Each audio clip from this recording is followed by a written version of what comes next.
A pregnant obese girl was sold to a mountain man as punishment, but what he did with her, no one in that town ever expected. In the dust of a frontier street, a cruel father auctions off his own daughter like cattle. The church bell tolls, laughter rises, and shame burns hotter than the noon sun. But when a silent mountain man steps forward paying just $1 silver, the story takes a turn.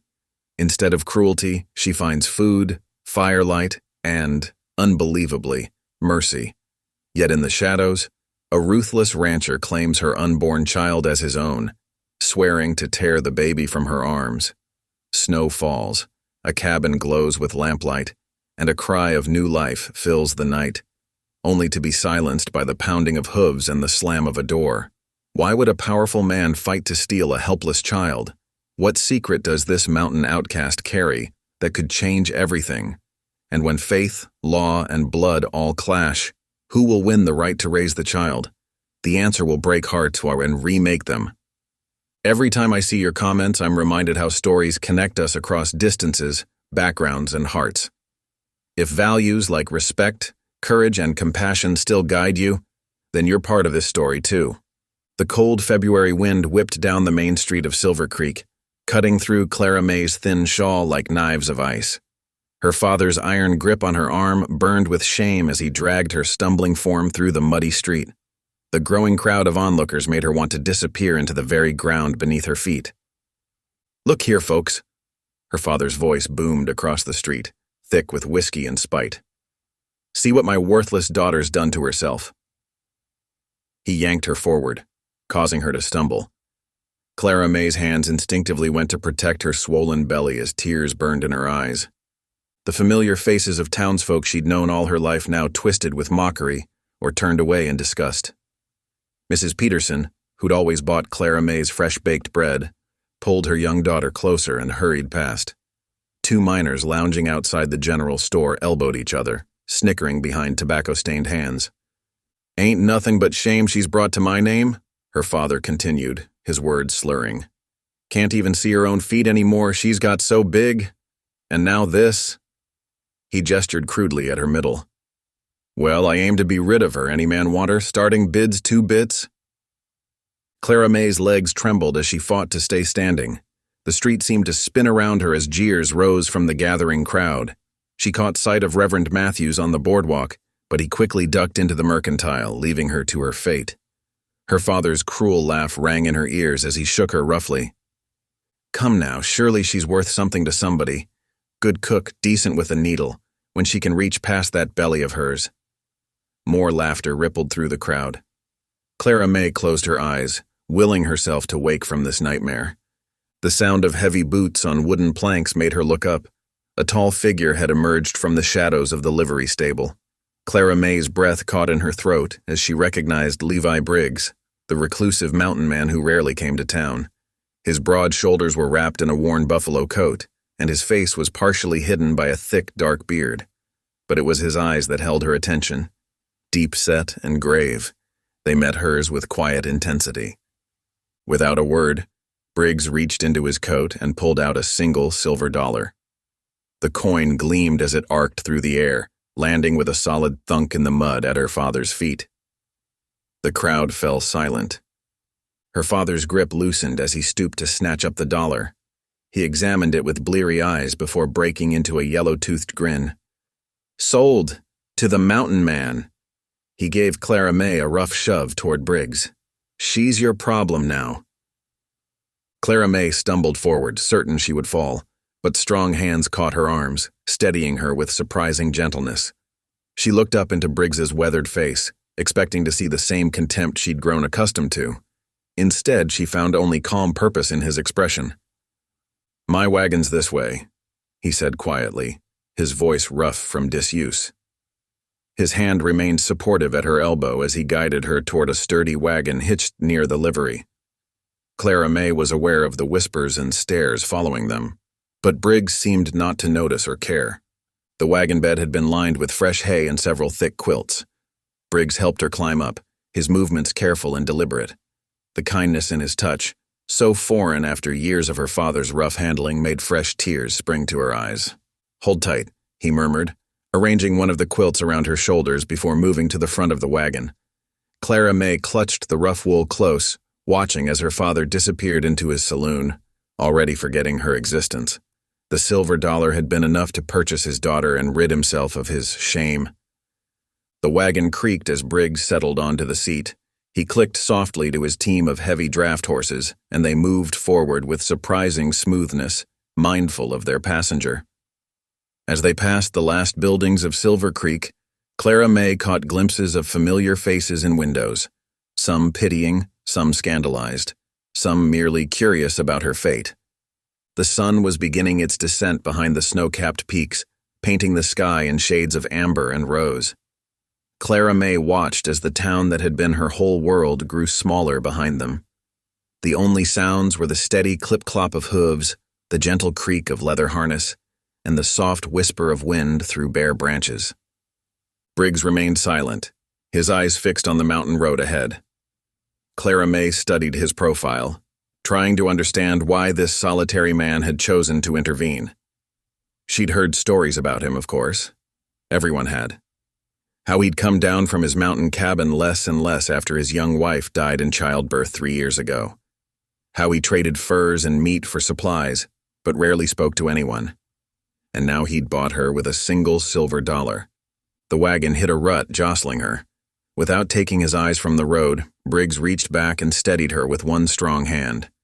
"Not much further," he said, his voice gentle.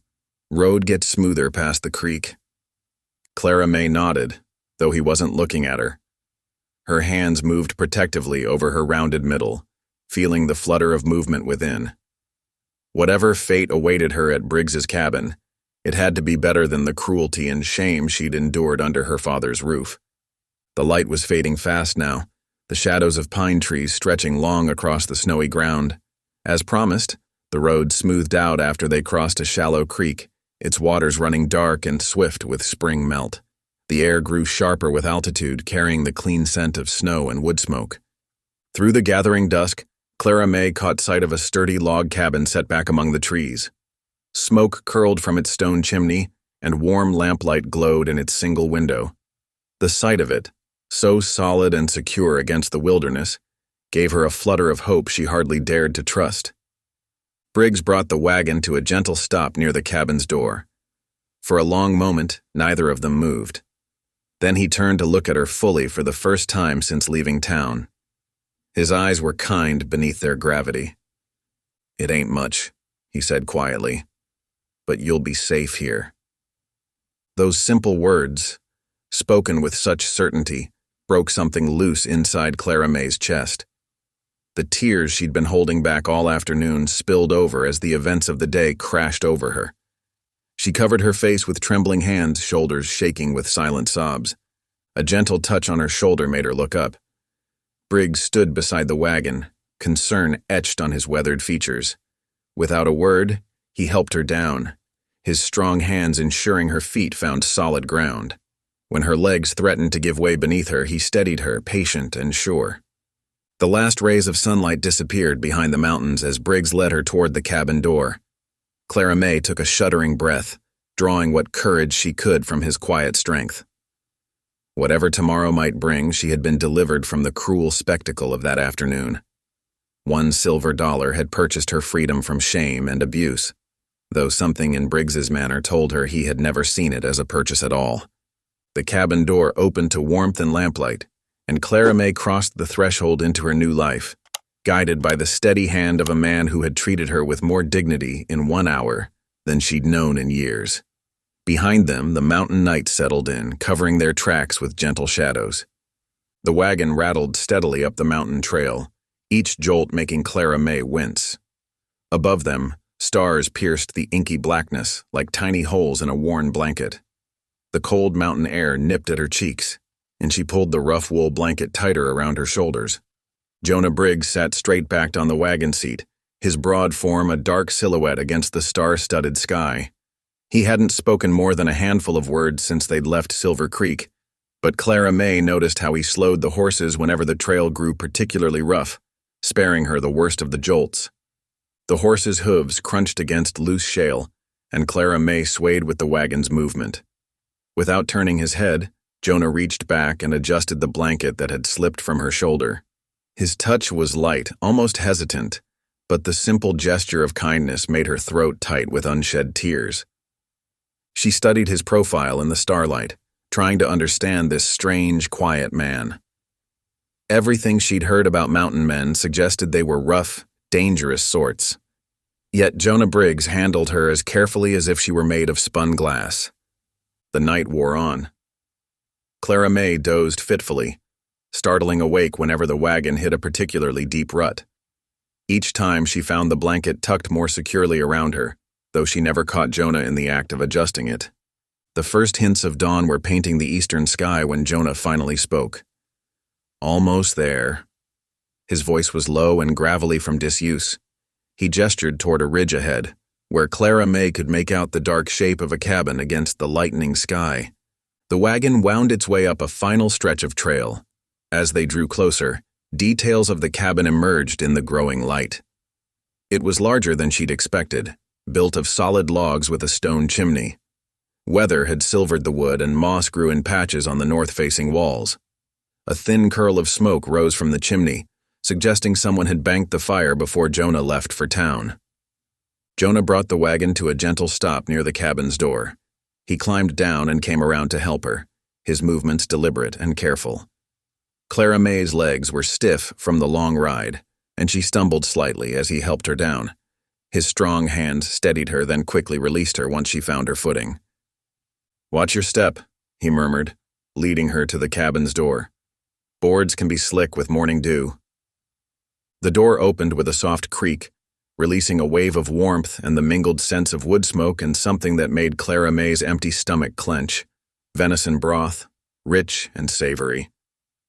After the cold night journey, the cabin's interior felt like stepping into heaven itself. Jonah moved around the cabin with quiet efficiency, stirring the banked fire back to life and lighting a lamp. In the growing light, Clara May took in her surroundings. The cabin was simple but well-maintained. A rough-hewn table and chairs occupied one corner, while a cast-iron cook-stove dominated another. A narrow staircase led to what she assumed was a loft above. "Sit," Jonah said, gesturing to one of the chairs. "You must be hungry." Clara May perched stiffly on the chair's edge, hands folded in her lap, waiting for commands or demands. Instead, Jonah moved to the cook-stove where a large pot sat warming. He ladled rich, dark broth into a bowl and set it before her, along with a wooden spoon and a thick slice of bread. "Eat," he said simply, "then rest. You've had a long night." As he moved around the cabin, Clara May's eyes were drawn to a small shelf mounted on the wall. A worn Bible sat there, its leather binding cracked and soft with age. Beside it lay a woman's bonnet, pale blue with faded ribbons. The sight of it made her heart squeeze with understanding. She'd heard whispers in town about Jonah Briggs's wife, dead these 3 years past. The broth was as delicious as it smelled, and Clara May found herself finishing the entire bowl despite her nervousness. Jonah had settled into a chair by the fire, whittling at a piece of wood with a small knife. He seemed content to let her eat in peace, making no demands or conversation. When she'd finished, he took her bowl without comment and filled it again. Clara May wanted to protest. Surely she wasn't meant to eat so much of his food. But the words died in her throat when she saw his expression. There was no judgment in his face, only a quiet insistence that she eat her fill. The sun had fully risen by the time Clara May finished her second bowl. Jonah had shown her to a small bedroom off the main room. "My sister's room when she visits," he explained briefly, and told her to rest. The bed was narrow but comfortable, with a thick quilt that smelled of cedar and sunshine. Through the bedroom's single window, Clara May watched as Jonah went about his morning tasks. He moved with purpose, feeding the horses, checking his trap lines, and finally settling into a steady rhythm of splitting wood. The sharp crack of the axe and the solid thunk of wood being stacked created a strangely soothing pattern. She must have dozed off because when she opened her eyes again, the sun had moved past its zenith. The sound of wood splitting continued, steady and sure. Clara May eased herself up from the bed, her back aching from the long wagon ride and her awkward position. The main room was warm from the cook stove, and she settled into a chair near the fire. Through the window, she could see Jonah still at his work, his movements methodical and strong. She watched him, trying to reconcile this quiet, considerate man with everything she'd feared when her father had sold her like cattle in the street. Jonah paused in his work, setting another log on the splitting block. His shirt was dark with sweat despite the cool air, and his breath fogged in the late afternoon light. As if sensing her gaze, he glanced toward the cabin. Their eyes met through the window, and he gave her a small nod before returning to his task. That simple acknowledgement, neither demanding nor dismissive, brought fresh tears to Clara May's eyes. All her life, she'd been treated as a burden, an embarrassment, something to be mocked or used.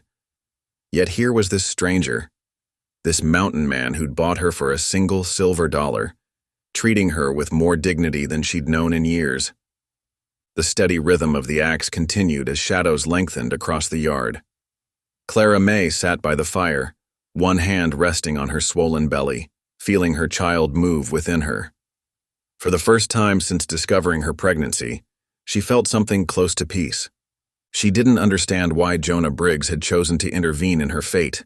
She didn't know what tomorrow might bring. But as the day's light faded and the mountain air grew sharp with coming night, Clara May knew one thing with certainty. This quiet man with gentle hands had no intention of adding to her suffering. The axe fell again and again, splitting wood for fires yet to come. Clara May watched through the window as Jonah worked, his movements sure and steady, asking nothing of her but offering safety in his silence. Outside, the mountain day drew to a close, but within the cabin's walls, something new and fragile was taking root. The first tender shoots of trust, sprouting in soil watered by simple human dignity. Dawn broke over the mountain in ribbons of pale gold.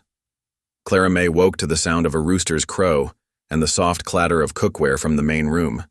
She lay still for a moment, letting her mind adjust to her new surroundings.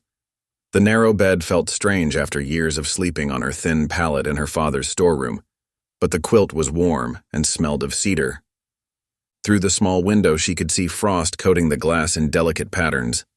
The mountain air was sharper here than in the valley, carrying the bite of coming winter.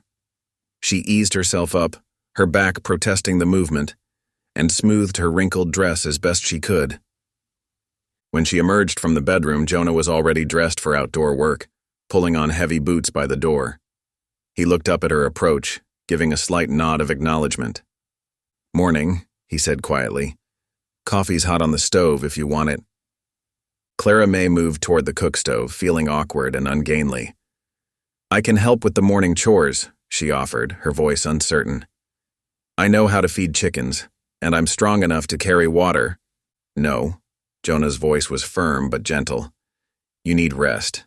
Doctor in town said you're due soon." Heat flooded Clara May's cheeks. Of course he would have heard about her condition. Everyone in town had whispered about it for months. But there was no disgust in Jonah's tone, only matter-of-fact concern. "I can't just sit idle," she protested. "You've given me shelter, I should earn my keep." Jonah paused at the door, his broad shoulders blocking out the early morning light. "Your job right now is taking care of that child you're carrying. That's work enough." Before she could argue further, he was gone, the door closing softly behind him. Clara May stood by the stove, one hand resting on her swollen belly, feeling strangely lost. Through the window, she watched as Jonah made his way down to the creek, 2 large buckets in hand. The morning passed slowly.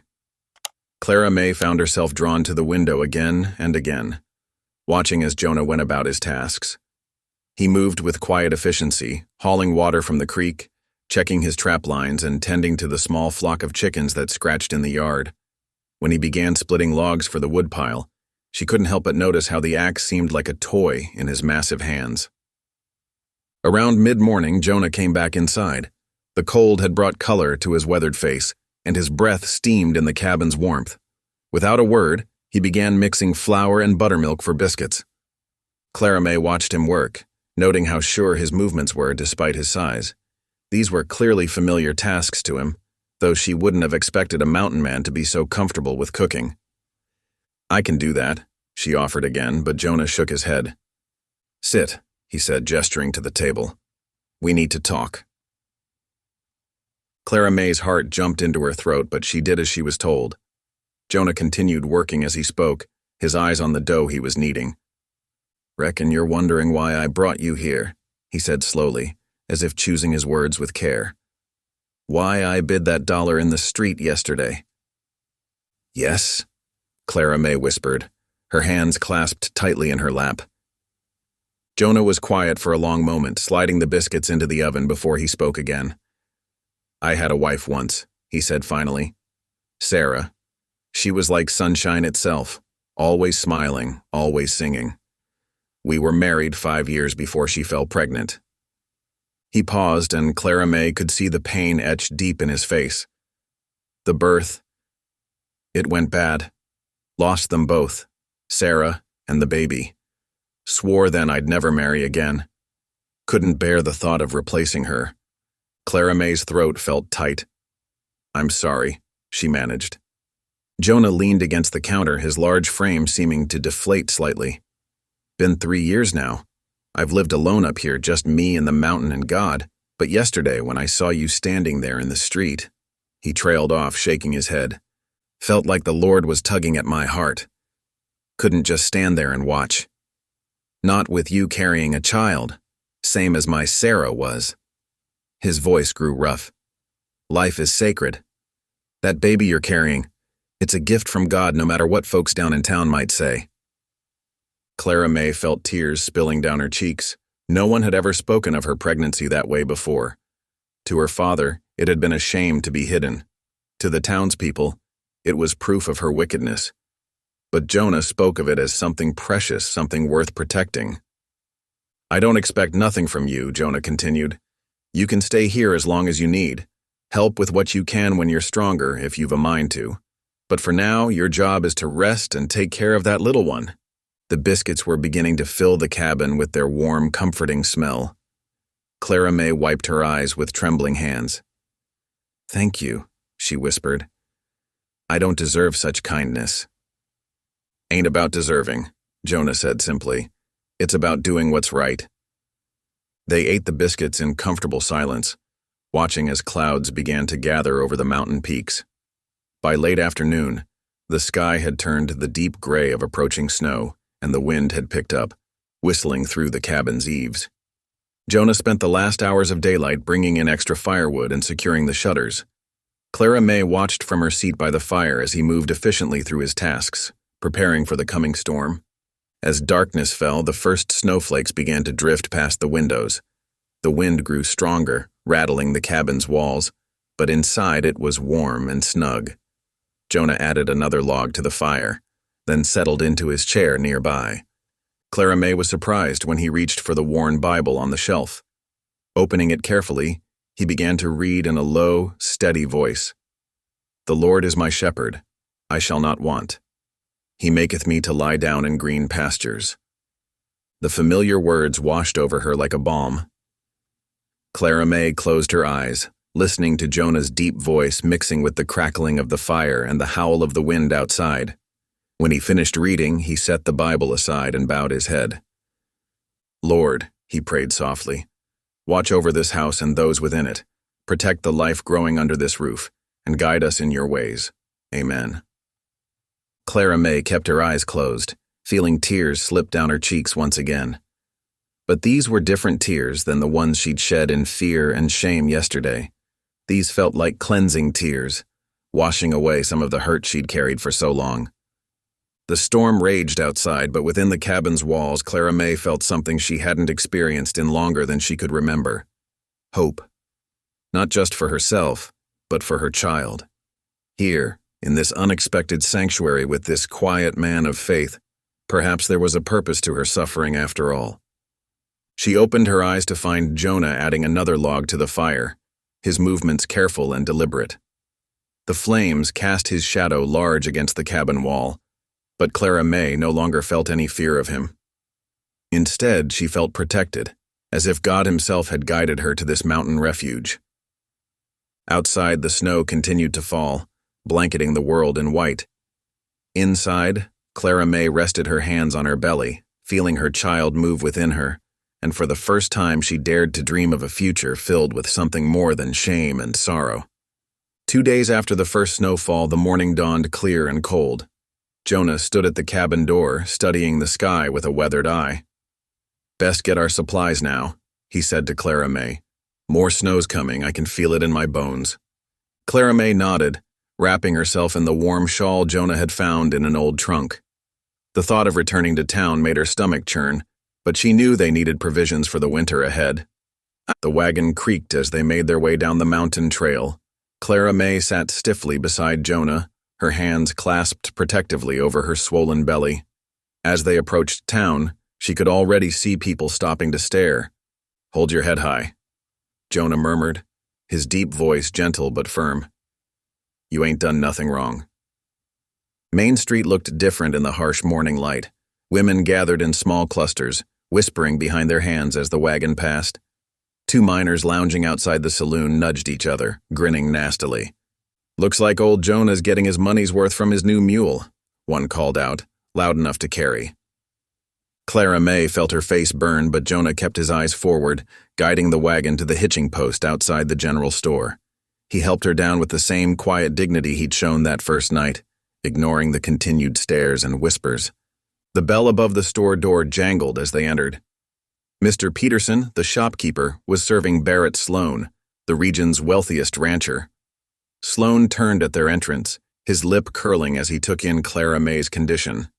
Well, he drawled, adjusting his expensive vest.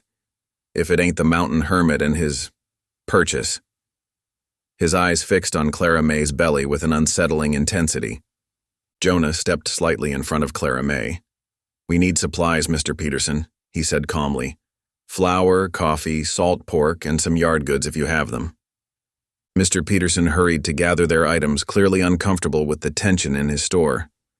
Clara May tried to make herself smaller, wishing she could disappear into the shadows between the shelves. "Interesting timing, buying yourself a woman in her condition," Sloan continued, his voice oily. "Though I reckon you got yourself a bargain. Most men wouldn't want damaged goods." Jonah's massive hands tightened on the counter, but his voice remained steady. "The lady needs her rest, Mr. Sloan. If you'll excuse us." "Now hold on there." Sloan moved closer, his expensive boots clicking on the wooden floor. "See, I've been doing some thinking about that baby she's carrying. Word is, she got herself in trouble after a night of drinking at her daddy's saloon. And seems to me—" He smiled, showing too many teeth. "Several of my kinfolk were there that night." Clara May felt the blood drain from her face. Her legs trembled so badly she had to grip a shelf for support. "What exactly are you saying?" Jonah's voice had dropped dangerously low. "I'm saying that child she's carrying might well be Sloan blood." Barrett's eyes glittered with malice. "And Sloan blood belongs with Sloan family. We take care of our own, even the mistakes."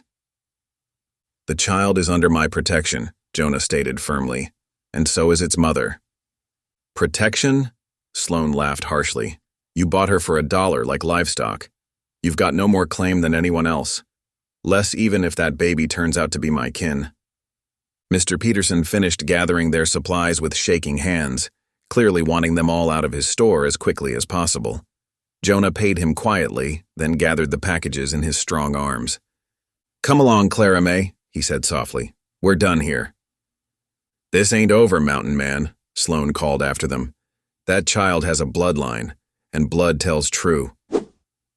The ride back up the mountain was silent. Clara May could hardly breathe past the knot of fear in her chest. When they finally reached the cabin, she helped Jonah unload the supplies mechanically, moving like a person in a dream. It wasn't until they were inside, with the door firmly closed against the gathering dusk, that she finally broke. The sobs came suddenly, violently, doubling her over with their force. She sank to her knees beside the cold hearth, her whole body shaking. "I never knew," she choked out between sobs. "I swear I never knew which one it was. Father, he gave me drink that night, said it would help me be more friendly to the customers. I remember feeling so strange, so confused, then everything went dark, and when I woke up..." She couldn't continue. Jonah knelt beside her, his presence solid and steady as a mountain. "The child is innocent," he said firmly, "no matter who the father might be. And you're innocent too, Clara May. What was done to you was evil, plain and simple. But that baby is a gift from God, and no Sloan or anyone else is going to take it from you, I swear it." Clara May looked up at him through her tears, seeing the fierce determination in his weathered face. "Why?" she whispered. "Why do you care what happens to us?" "Because every life is precious in God's eyes," Jonah answered simply, "and because I failed to protect one mother and child already. I won't fail again." He reached for the Bible on the shelf, then knelt beside her again. "Let's pray together," he said softly. "The Lord hears every cry of his children." Clara May nodded, wiping her eyes with trembling hands. As Jonah's deep voice began to pray, asking for strength and protection, she felt something inside her quiet and still. Outside, the first snowflakes of another storm began to fall. But here, in this moment of shared faith, she felt safer than she had in months. "Lord," Jonah prayed, his voice rough with emotion, "watch over this little one growing beneath her heart. Shield them both from those who would do them harm. Give us wisdom and courage for whatever lies ahead, and help us remember that you are stronger than any man's schemes or claims. Amen." "Amen," Clara May whispered, and felt her baby move within her, as if in agreement with the prayer. The snow fell harder outside, but the cabin was warm and secure. Clara May knew Barrett Sloane's threats would not simply disappear like footprints in the snow. Yet somehow, kneeling here beside this man who had become her unexpected protector, she felt a spark of courage begin to grow. Whatever came next, she was no longer alone. The mountain winter settled in like a great white bear, wrapping the cabin in its frigid embrace. Snow piled deep against the rough-hewn logs, and icicles grew long and sharp from the eaves. Inside, Clara May watched as Jonah demonstrated how to bank the fire properly for the night. "See here," he explained, his big hands moving with surprising gentleness as he arranged the logs. "You want to nestle the biggest piece right in the heart of the coals." He demonstrated, carefully positioning a thick oak log. "Then heap the ashes up around it like tucking in a blanket. Come morning, you'll have live coals waiting to wake up." Clara May nodded, absorbing every detail. Her father had never bothered teaching her anything useful, claiming her size made her too clumsy. But Jonah's patient instruction gave her confidence. "May I try?" she asked hesitantly. "Course you can." Jonah stepped back, giving her room at the hearth. Clara May's movements were careful as she knelt down, her swollen belly making it awkward. But she remembered exactly how Jonah had arranged things. When she finished, the fire was banked just as neat as his had been. "Well done," Jonah said, and though his expression stayed serious, his eyes crinkled at the corners. "You're a quick study." The next day, he showed her how to prepare the dried beans and venison he'd stored for winter. "Secrets in the soaking," he explained, measuring dried beans into a pot. "Let them sit overnight in fresh water. Then add the venison and some wild onions I dried last fall. Slow cooking makes it tender." Clara May watched carefully, then took over stirring the pot as it simmered. The rich aroma filled the cabin, making her mouth water. When they sat down to eat that evening, she couldn't help feeling proud of how the stew had turned out. "This is right tasty," Jonah said, reaching for a second helping. "You've got a good hand with seasoning." Clara May felt her cheeks warm at the praise. "Thank you. I never knew cooking could be—" She searched for the right word. "Peaceful." Jonah nodded, understanding in his eyes. Work done proper has a way of settling the spirit. The days fell into a gentle rhythm. Jonah taught her to card wool, showing her how to draw the fibers through the metal teeth until they lay smooth and ready for spinning. At first, her large fingers felt clumsy with the delicate work, but soon she found the rhythm of it. "My wife Sarah used to say woolworking was good for thinking," Jonah remarked one afternoon, watching Clara May card. Said the regular motion helped untangle whatever was troubling her mind. Clara May smiled, surprised to find herself comfortable enough to tease him a little. "Is that why you're so peaceful? All that wood chopping?" A startled laugh escaped him, rough but genuine. Reckon maybe so, though some might say I'm more stubborn than peaceful. His laugh changed something in the cabin's atmosphere. After that, Clara May found herself smiling more often, even chuckling at Jonah's dry observations about the weather or the peculiar habits of the chickens. One evening, Jonah needed to check his trap lines before dark. "Won't be gone more than an hour," he said, pulling on his heavy coat. "Fire's banked good, and there's plenty of wood by the hearth." After he left, Clara May moved around the cabin, straightening things that didn't really need straightening. Her eyes kept being drawn to an old trunk in the corner. She'd noticed Jonah sometimes stood before it, lost in thought. Finally, her curiosity overcame her hesitation. Moving carefully, she opened the lid. The hinges creaked softly. Inside, she found a quilt, lovingly pieced together from worn clothing and faded calico. The stitches were tiny and even, speaking of hours of patient work. This must have been Sarah's.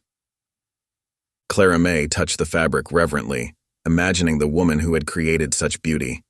She was so absorbed, she didn't hear Jonah return until his shadow fell across the trunk. Her heart lurched. "I'm sorry," she stammered, trying to close the lid. "I shouldn't have pried." But Jonah's face showed no anger. Instead, he reached past her and lifted the quilt out with careful hands. Without a word, he shook it out and draped it around Clara May's shoulders. "Sarah would want it used," he said quietly. She never could abide seeing anybody cold. The simple kindness of the gesture, the generosity of sharing this precious memory, broke something open in Clara May's heart. Tears spilled down her cheeks as she clutched the quilt closer. "Thank you," she whispered, "for everything, for treating me like—" She struggled to find the words. "Like a person worth something." Jonah's weathered face softened. "You are worth something. Don't ever let anyone tell you different." That evening, they sat in companionable silence by the fire. Clara May worked on carding wool, while Jonah whittled a piece of pine wood. The quilt remained wrapped around her shoulders, warm and comforting. Outside, snow fell steadily, but inside the cabin was snug and peaceful. Clara May realized with sudden clarity that this place no longer felt like banishment. Somehow, through Jonah's quiet acceptance and patient teaching, it had become something else entirely. It had become home. She looked around at the neat stack of firewood, the bubbling pot of beans, the carded wool waiting to be spun. All these things she'd learned to do, despite her size and her condition. All these ways she'd discovered she could be useful, even valued. The baby shifted within her and she ran a hand over her swollen belly. Here, in this cabin with this quiet mountain man, she had found something she'd never known before. Not just shelter, but belonging. Not just mercy, but genuine warmth. Jonah looked up from his whittling and caught her eye. He didn't smile exactly, but his expression held such kindness that Clara May felt tears threatening again. She blinked them back and returned to her carding, the rhythmic motion soothing and familiar now. The fire crackled softly, and outside the wind sang through the pines. But inside the cabin, all was warm and still, like a blessing settled over them both. Clara May thought of how far she'd come from that terrible day on Main Street. She was still the same size, still carrying her burden of shame and sorrow. But here, wrapped in Sarah's quilt, watching the firelight play across Jonah's serious face, she felt different, stronger somehow, as if she were finally becoming who she was meant to be all along. She worked quietly, letting the peace of the evening wash over her. The wool was soft between her fingers, the fire was warm on her face, and for the first time in longer than she could remember, she felt truly, completely safe. January's bite grew fiercer as the weeks passed. The snow piled deeper around Jonah's cabin, transforming the mountain into a white wilderness. Clara May felt the weight of her pregnancy more with each passing day, her steps becoming slower and more careful. One morning after a fresh snowfall, Jonah appeared at her side with a sturdy wooden staff, smoothed by years of use. "Here," he said, holding it out to her. "This'll help keep your balance." Clara May took the staff, feeling the worn grain beneath her fingers.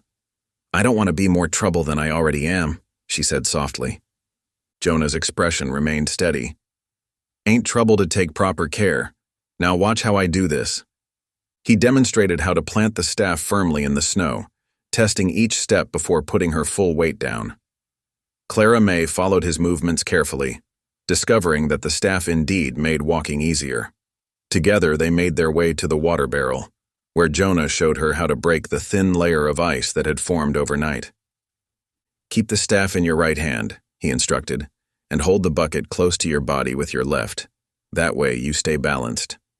His voice was patient, matter-of-fact, as if teaching a pregnant woman to fetch water in the snow was the most natural thing in the world. Clara May practiced the movement several times, grateful for his quiet guidance. The steel bucket felt cold against her palm, but she managed to fill it without spilling or slipping. Well done, Jonah nodded, his breath visible in the crisp air. You're getting the hang of it. As the days passed, Clara May grew more confident with the staff, though her increasing size made every movement more challenging. She insisted on helping with small chores, not wanting to be idle. Jonah allowed it, but she noticed how he always stayed close by, watching carefully. One afternoon, Clara May was chopping kindling near the cabin door. The small axe felt awkward in her hands, but she was determined to contribute what she could. She had just raised the axe for another stroke when her foot slipped on a patch of ice. Time seemed to slow as she felt herself falling backward. Her heart leaped into her throat, fear for her baby overwhelming everything else. But before she could hit the ground, strong arms caught her, holding her steady. I've got you. Jonah's voice came from behind her, calm and sure. He helped her regain her footing, his hands gentle but firm on her shoulders. No harm done. Clara May's legs trembled as the fear slowly ebbed away. Thank you, she whispered, one hand protectively cradling her swollen belly. That's enough kindling for today, Jonah said, taking the axe from her other hand. Come on inside where it's warm. The cabin welcomed them with the sweet smell of cornbread baking in the Dutch oven. Jonah had taught her how to make it just right, with a golden crust and tender middle. They ate their evening meal in comfortable silence, the fire crackling in the hearth. As Clara May finished her second piece of cornbread, she felt the baby move within her. The movement, usually a comfort, today brought tears to her eyes. Jonah noticed. What's troubling you? Clara May stared into her cup of tea, gathering courage to voice the fear that had been growing in her heart. I'm scared, she finally admitted, her voice barely above a whisper. Of the birth? Jonah asked gently. She shook her head. Well, yes, but that's not... She drew a shaky breath. I'm scared for after. For my baby growing up. Tears spilled down her cheeks. I don't want my child to be treated like I was. Mocked. Unwanted. Treated like something shameful. The words hung in the air between them, heavy with years of pain. Jonah was quiet for a long moment, his face thoughtful in the firelight. Then, with deliberate movement, he reached across the table and took her hand in his. Listen to me, he said, his voice low and intense. That child you're carrying is a gift from God. Don't matter how it came to be. That baby will be raised in love, not shame. You hear me? Love. Clara May stared at him through her tears, hardly daring to believe. But how can you be sure? Because I'm promising you right now, Jonah said firmly. That child will know dignity, will know worth, will grow up hearing truth instead of cruel words. His grip on her hand tightened slightly. You both will. Something tight in Clara May's chest began to loosen at his words. The baby moved again, as if responding to Jonah's promise. She placed her free hand on her belly, feeling the strong kicks against her palm. I never thought... She started, then had to stop and collect herself. I never thought anyone would see this baby as anything but a burden, a shame to be hidden away. Well, I see different, Jonah said simply. And so will others, once they get the chance. Your child will have a proper home here, Clara May. A place to belong. They sat in silence for a while, their hands still joined on the table. The fire popped and sparked, sending shadows dancing across the cabin walls. Outside, the wind whispered through the pine trees, but inside all was warm and safe. Finally, Clara May's exhaustion caught up with her. Jonah helped her to her feet and made sure she was settled comfortably in her bed, Sarah's quilt tucked around her shoulders. Sleep came quickly, her heart lighter than it had been in months. But Jonah remained awake, sitting in his chair by the fire. The flames had burned low, casting a soft glow across his weathered features. His lips moved in silent prayer, asking for strength to keep the promise he had made.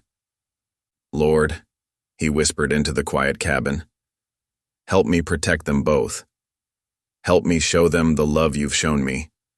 Help me be worthy of this trust." The fire crackled softly in response, and somewhere in the distance an owl called into the night. Jonah continued his vigil, watching over his sleeping charge, his promise settling into his bones like truth. In her bed, Clara May shifted in her sleep, one hand resting protectively over her unborn child. For the first time since that terrible day in town, her face was peaceful, untroubled by fear or shame. Jonah's words had given her something she had thought lost forever: hope. The night deepened around the cabin, stars wheeling overhead in the clear mountain sky. Inside, the warmth of the fire mingled with the warmth of promise kept, of dignity restored, of love freely given. It wasn't the family either of them had expected, but perhaps, Jonah thought as he added another log to the fire, it was exactly the family they both needed. The February morning dawned crisp and clear, sunlight glinting off the snow-laden branches. Jonah was checking his trap lines when he heard the crunch of boots approaching through the snow. Looking up, he spotted old Jim Wheeler, a trapper who sometimes passed through these parts, making his way toward him. "Morning, Jonah," Jim called out, adjusting the pack on his shoulders. His beard was frosted with ice, evidence of many days on the trail. "Jim," Jonah nodded in greeting. "Been a while." "Aye, and I wish I was just passing through with pleasant news." Jim glanced around before continuing, his voice lowered. "Heard talk down in Miller's Creek. That rancher Sloan's been gathering men, making plans." Jonah's hand stilled on the trap he was checking. "What kind of plans?" "He's claiming rights to your ward's baby when it comes." Jim shook his head grimly. "Says his blood runs in that child's veins, and he means to take it, legal or not. Been offering good money to any man willing to help enforce his claim." A muscle tightened in Jonah's jaw, but his voice remained steady. "Much obliged for the warning, Jim." "Take care, friend." Jim adjusted his pack again. "Sloan ain't the type to let things go." After Jim continued on his way, Jonah stood for a long moment, staring at the mountains. Then, with deliberate movements, he gathered his traps and headed back to the cabin.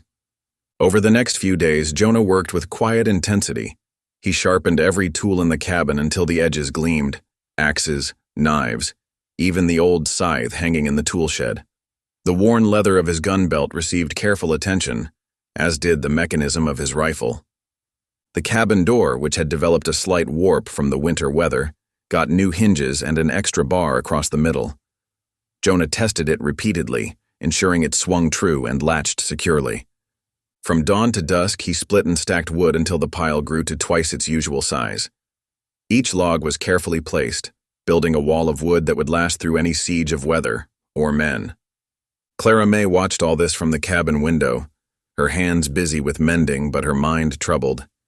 She noticed how Jonah's shoulders seemed to carry a new weight, how his eyes constantly scanned the tree line when he worked outside. One evening, as she stirred the stew pot hanging over the fire, she saw him standing in the doorway, staring into the gathering darkness. His face looked drawn, weary in a way that went beyond physical tiredness. "Jonah?" she called softly. "Supper's nearly ready." He came inside, closing and barring the door with particular care. They ate their meal in silence, but Clara May could feel the unspoken words hanging heavy in the air between them. Finally, as she was clearing the bowls away, she gathered her courage. "Something's troubling you." Jonah looked up from where he sat cleaning his rifle. For a moment, she thought he wouldn't answer. Then he set the gun aside with a sigh that seemed to come from deep within. "Been thinking about Sarah," he said quietly. "My first wife." Clara May settled carefully into her chair by the fire, sensing this was something he needed to share.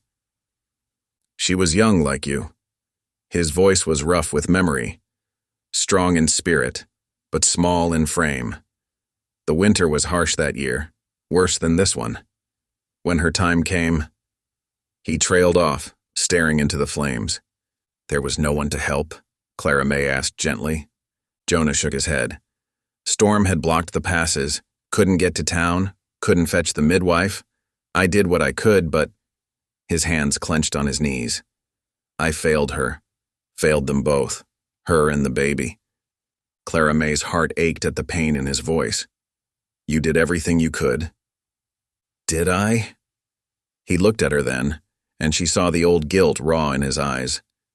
Been asking myself that for years. Now here's another young woman in my care, another baby coming, and Sloane gathering men too. He stopped abruptly, as if he'd said more than he meant to. Is that why you've been preparing? Clara May asked, understanding dawning. Barrett Sloane means to take my baby? Jonah nodded slowly. Word came by Jim Wheeler. Sloane's claiming blood rights. Clara May's hands went protectively to her swollen belly. He can't, she whispered. He has no right. No, he doesn't, Jonah's voice hardened. And he won't succeed. But I can't help thinking, what if I fail again?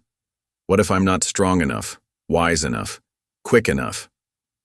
Without thinking, Clara May reached out and laid her hand on his arm. Jonah Briggs, she said firmly, surprising herself with her conviction. You haven't failed anyone. He looked at her hand on his arm, then back to her face. You saved me, she continued, her voice growing stronger. When everyone else turned away, you offered dignity instead of shame. You've given me shelter, taught me to walk these mountains, showed me what it means to be treated with respect. She squeezed his arm gently. Saving one life is redemption enough. You've already saved mine. The firelight flickered across Jonah's face as her words sank in. Something shifted in his expression, some of the weariness giving way to determination. You're right strong yourself, Clara May, he said softly. Stronger than you know. Their eyes met across the warm space between them, and Clara May felt something deeper than gratitude stir in her heart. This man who had bought her for a silver dollar had given her something priceless, not just protection but partnership, not just shelter but belonging. Jonah seemed to feel it too. His hand covered hers where it rested on his arm, warm and steady. They sat like that for a long moment, the fire crackling softly, while outside the wind whispered through the pine trees and the mountains kept their ancient watch. Finally, Jonah stirred. Best get some rest, he said, his voice gentle. Tomorrow's another day. Clara May nodded, withdrawing her hand reluctantly. As she settled into her bed, Sarah's quilt tucked around her shoulders, she heard Jonah moving about the cabin, checking the door and windows one last time.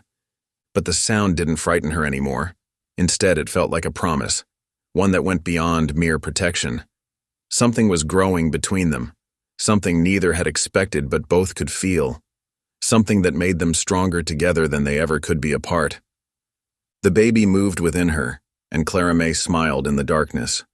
Whatever Barrett Sloane might plan, he would find more than just a mountain man protecting his charge. He would find a family, bound not by blood but by choice, by respect, by growing love.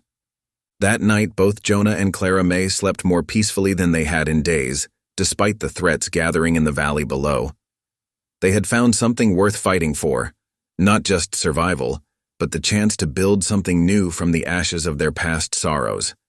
March arrived with a vengeance, bringing winds that howled like hungry wolves through the mountain passes. The nights grew especially fierce, with gusts that rattled the cabin's windows and sent snow swirling in ghostly shapes across the yard. Clara May woke suddenly in the darkest hours, a sharp pain gripping her middle. She lay still for a moment, trying to steady her breathing as another wave of discomfort washed over her. The baby was coming, and coming now. Jonah. Her voice wavered in the darkness. He was awake instantly, stirring from his bedroll near the hearth. What is it? The baby, she managed, gripping the edge of her quilt. It's time. Jonah lit the oil lamp with hands that didn't quite shake, casting a warm glow across the cabin. One look at Clara May's face told him everything he needed to know. He moved with purposeful calm, stoking the fire and putting water on to heat. "I'll fetch Martha Winter," he said, naming the midwife who lived in the valley. "She knows these mountains better than most." Clara May nodded, trying to mask her fear. "The storm won't stop me." Jonah was already pulling on his heavy coat and wrapping a wool scarf around his face. He checked his pockets for matches and flint, then strapped on his snowshoes. "Keep the fire fed. I'll return as quick as I can." The wind nearly tore the door from his hands as he stepped outside. Snow whipped against his face, and the cold bit through his layers instantly. But Jonah didn't hesitate. He mounted his horse, which snorted unhappily at being roused in such weather, and pointed her down the trail toward the valley. The journey that usually took 2 hours stretched endlessly in the storm. Snow had drifted deep across the trail, forcing Jonah to guess at landmarks he knew by heart in better weather. The wind cut through his clothes like knives, and soon he couldn't feel his fingers or toes. Halfway down the mountain, his horse stumbled in a hidden dip, nearly sending him flying. Jonah caught himself, but the jolt made him realize how dangerous the cold had become. His thoughts were starting to move slowly, like molasses in winter. Frostbite was setting in. But the memory of Clara May's face, brave despite her fear, drove him forward. He couldn't fail her. Not like he'd failed Sarah. The thought warmed something in his chest, giving him strength to urge his horse onward through the deepening snow. When he finally reached Martha Winter's cabin, his knock was barely a tap. The midwife opened her door to find him swaying on her porch, ice crusted in his beard, and his eyes glazed with cold. "Lord have mercy," she muttered, pulling him inside. "You're half frozen, Jonah Briggs."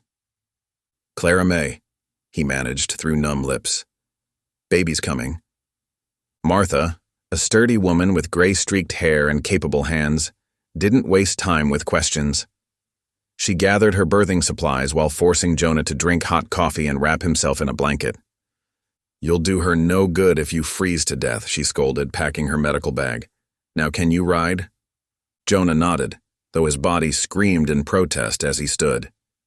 The brief rest had only made him more aware of how cold he was.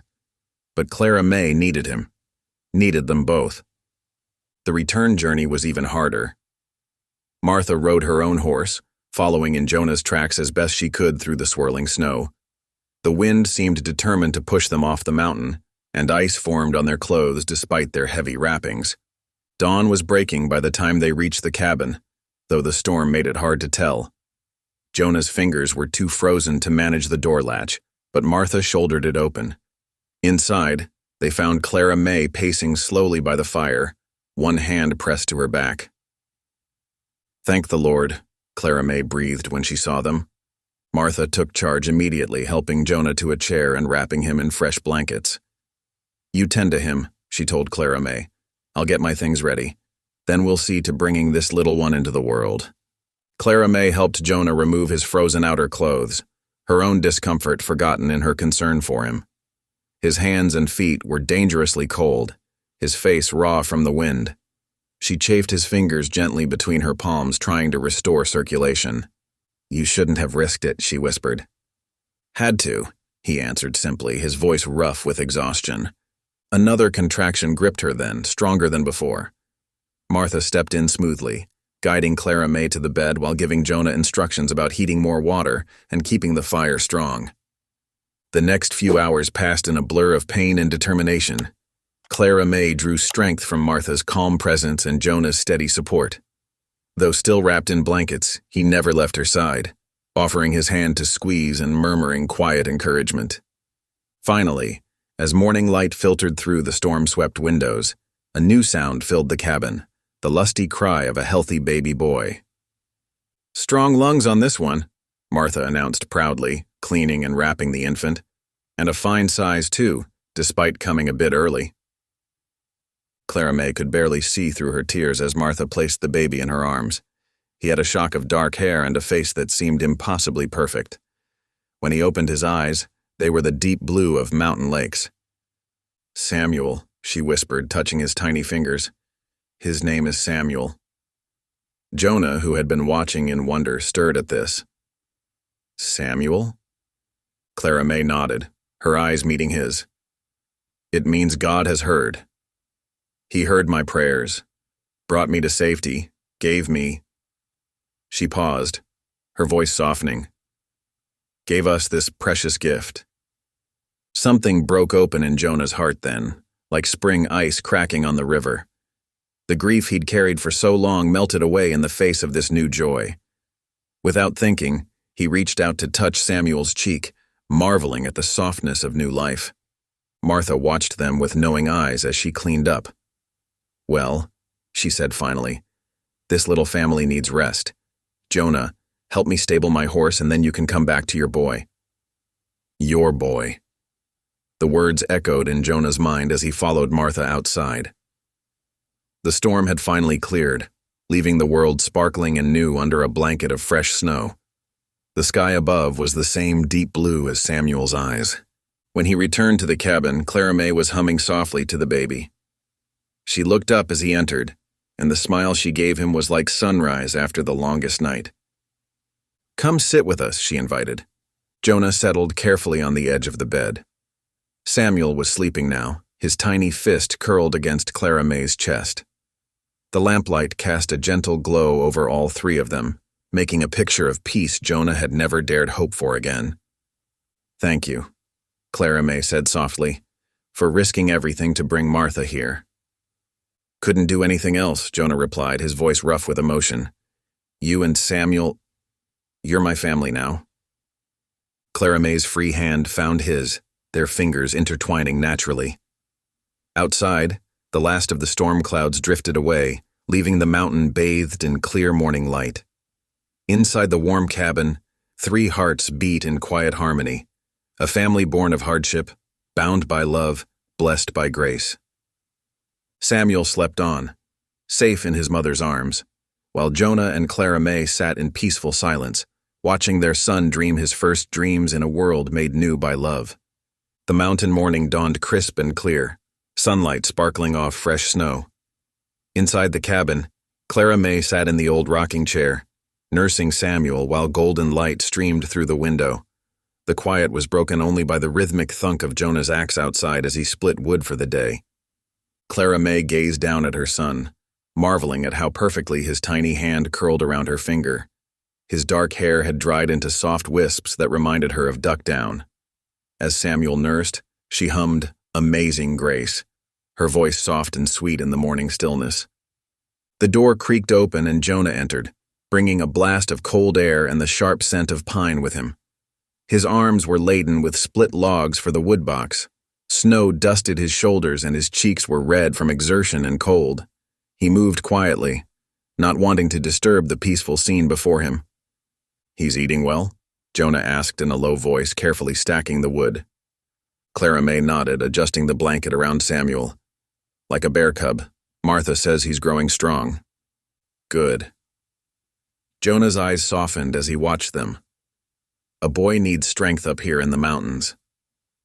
After settling Samuel in his makeshift bed, currently a drawer padded with soft blankets, Clara May began preparing their morning meal.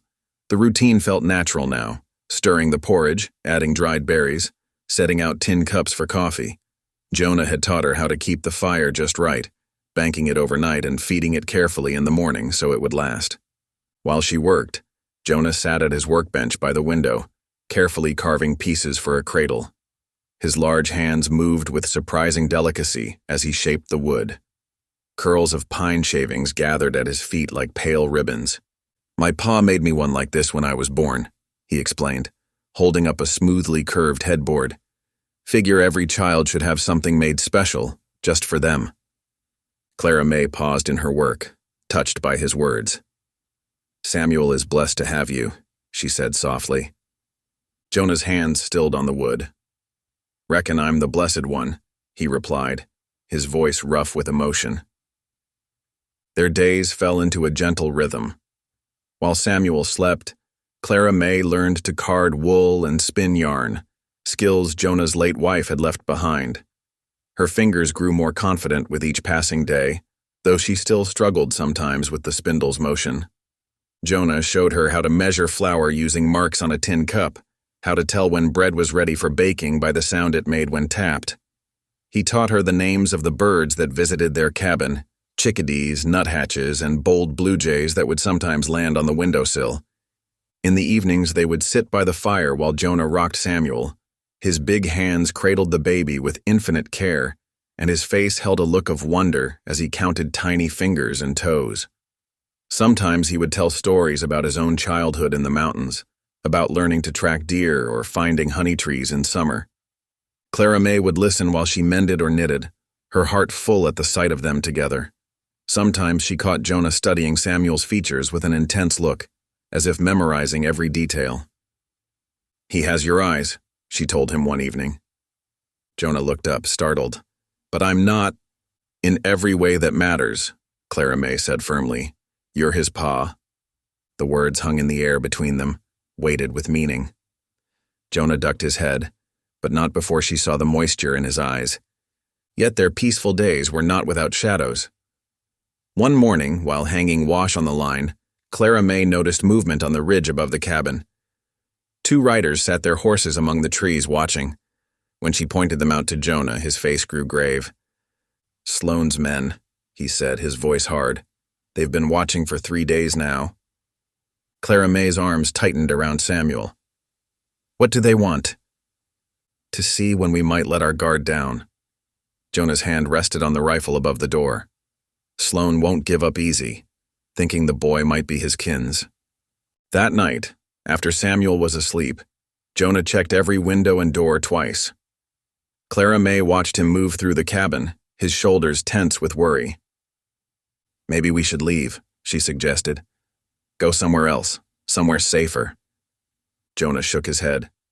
"This is our home, and running would only make us look weak." He sat beside her at the table, taking her hand.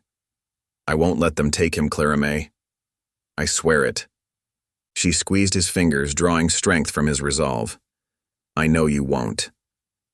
Still, the threat cast a pall over their days. Jonah took to carrying his rifle when he did chores outside.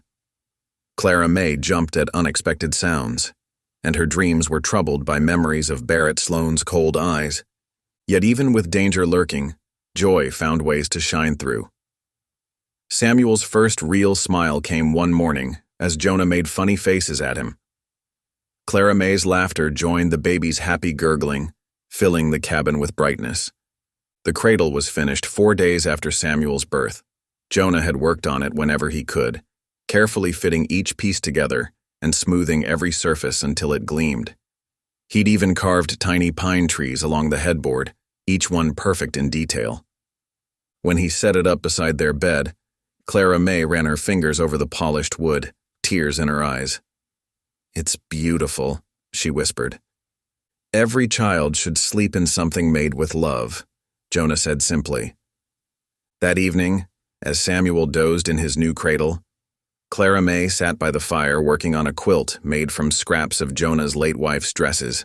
The familiar hymn she hummed mingled with the soft clicking of Jonah's carving knife as he worked on a small wooden horse for when Samuel was older.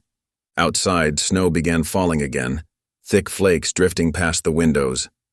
The lamp cast warm shadows on the walls, and the fire crackled contentedly. For a moment, it was possible to forget about the men on the ridge, about Barrett Sloane's threats, about all the darkness that waited beyond their door. In that moment, they were simply a family, a father carving toys for his son, a mother sewing with love in every stitch, and a baby sleeping peacefully in a cradle made by caring hands. The cabin held them like a treasure, sheltering their fragile happiness from the wild mountain night. But even as Clara May basked in the warmth of their evening routine, she caught Jonah glancing at the window, watching the darkness beyond the lamplight. His hands never strayed far from his rifle, and his eyes held the watchful look of a man who knew peace could be broken in an instant. Their dream of family was real but fragile as morning frost. Like the delicate wooden trees carved on Samuel's cradle, it would take strength and care to preserve. Yet as Clara May watched Jonah lean over to tuck the blanket more securely around their sleeping son, she knew that whatever came, they would face it together. The morning dawned crisp and clear, sunlight sparkling off fresh snow. Clara May had just finished nursing Samuel when she heard the thunder of hooves approaching the cabin. Her heart seized with dread as she peered through the frost-touched window. 5 riders emerged from the tree line, their horses' breath steaming in the cold air. Barrett Sloane led them, his black coat and polished boots a stark contrast to the white landscape. His men spread out behind him, rifles glinting. "Jonah!" Clara May called out, clutching Samuel tighter to her chest. The baby stirred, making small sounds of protest at her tension. Jonah burst in from the woodshed, snow dusting his shoulders. One look through the window and his face hardened. He grabbed his rifle from above the door, checking it was loaded. "Get in the back room," he ordered quietly. "Bar the door." Before Clara May could move, the cabin door crashed open. Barrett Sloane filled the doorway, his men crowding behind him. Cold air swept in, making the lamp flames dance wildly. "Well now," Sloane drawled, removing his black leather gloves finger by finger. "Isn't this cozy? Playing house with another man's bloodkin?" Jonah raised his rifle. "Get out. You're not welcome here." 2 of Sloane's men already had their weapons trained on him. Sloane merely smiled, a cold twist of his lips. "Put that down, mountain man, before someone gets hurt needlessly." Clara May pressed herself against the far wall, trying to shield Samuel with her body. The baby had started crying, his wails echoing in the tense silence. "That child belongs to the Sloane family," Barrett declared, his voice cutting through Samuel's cries. "My nephew might have been a worthless drunk, but his blood runs in that boy's veins. He'll be raised proper, with his rightful kin." "You don't know he's your blood," Jonah growled. "And even if he was, you have no right." One of Sloane's men stepped forward suddenly, knocking the rifle from Jonah's hands. Another drove a fist into his stomach, doubling him over. Clara May screamed as they fell on him, fists and boots striking with brutal efficiency. Jonah fought back fiercely, managing to land several solid blows, but he was outnumbered. A heavy boot caught him in the ribs with a sickening crack. Another strike split his lip, spattering blood across the floorboards. "Stop it!" Clara May shrieked. "Please, you're killing him." Sloane ignored her cries, walking deliberately across the cabin. His spurs rang against the wooden floor with each step. Clara May tried to back away, but she was already against the wall, Samuel wailing in her arms. "Give me the boy," Sloane commanded, reaching for the baby. Clara May turned away, shielding Samuel with her body. "No, he's my son." Sloane's hands seized her arms, his fingers digging in painfully. She struggled, but he was too strong. With brutal efficiency, he pried her arms apart and tore Samuel from her grasp. The baby's screams reached a fever pitch as Sloane handed him to one of his men. "Take him to my wife. She knows what to do." "No!" Clara May lunged forward, but Sloane caught her easily, shoving her toward the door. "Get her outside," he ordered. "Let her see what becomes of those who defy Barrett Sloane." 2 men grabbed her arms, dragging her through the doorway and out into the biting cold. Snow soaked through her skirts as they forced her to her knees. She could only watch, helpless and sobbing, as the rider carrying Samuel mounted up. Sloane emerged from the cabin, adjusting his coat. Behind him, through the open door, Clara May could see Jonah lying motionless on the bloodied floor. Her heart clenched with terror until she saw his chest rise with a shallow breath. "You're unfit to raise a Sloane," Barrett told her, mounting his horse with fluid grace. "A woman of your limitations has no business mothering a child of good blood.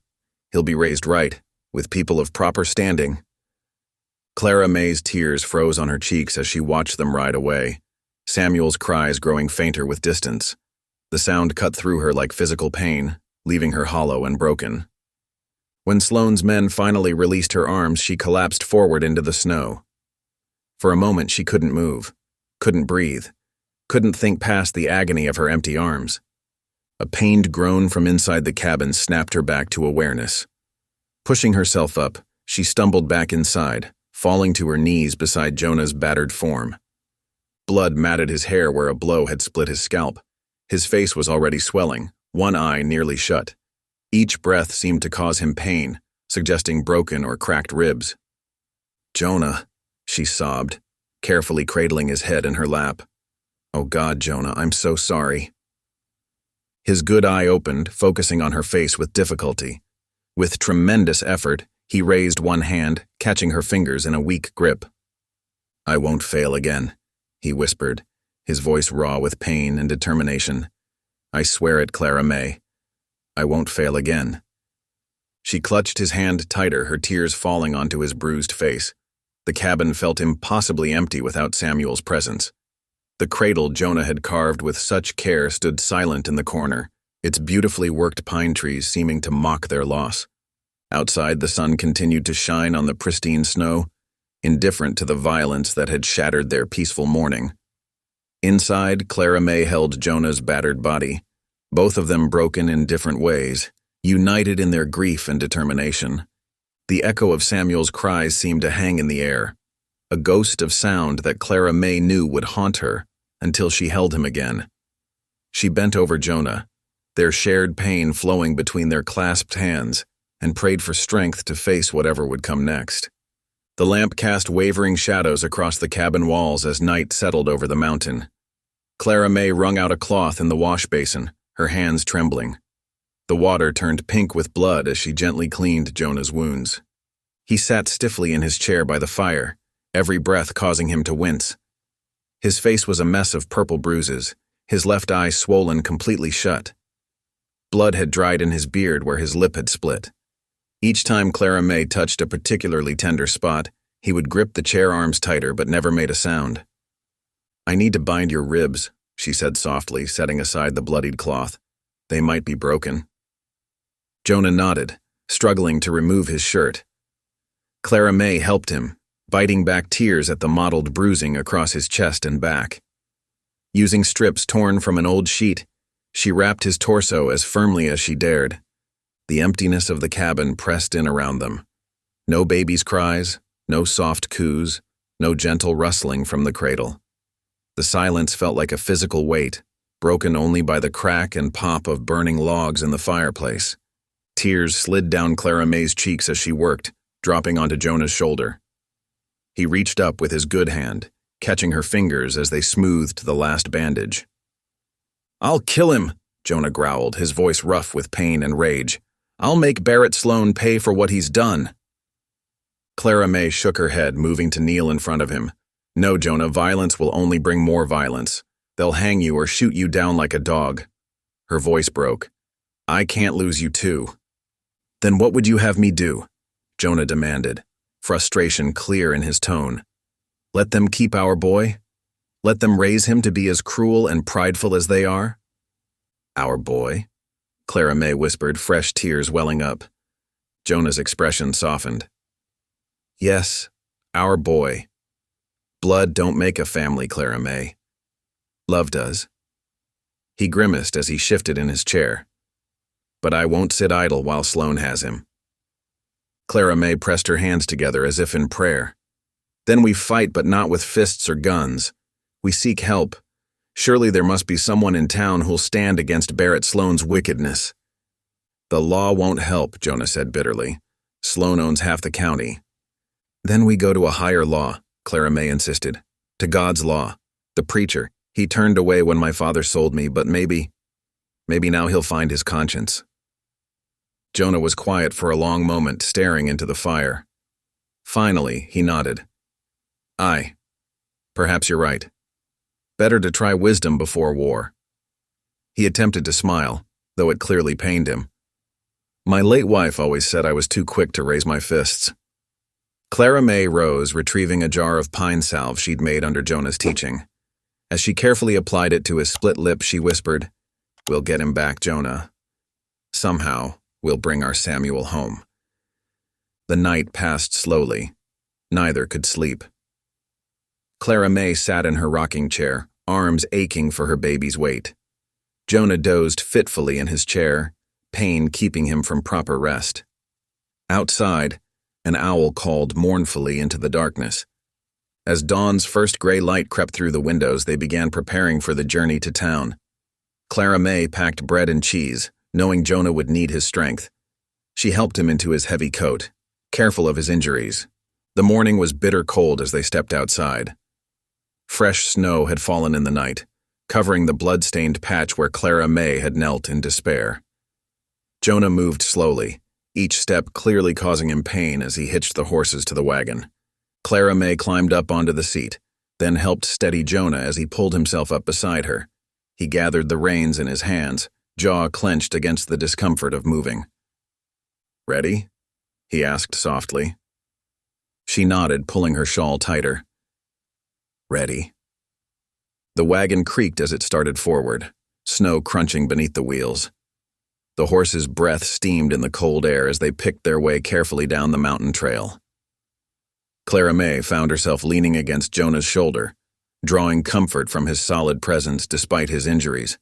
Her lips moved in constant prayer as they drove, whispering her hopes and fears to God. "Please keep Samuel safe. Please let him know somehow that his mama loves him. Please guide us to those who will help make this right." Jonah remained silent, focused on guiding the horses, but his arm pressed reassuringly against hers.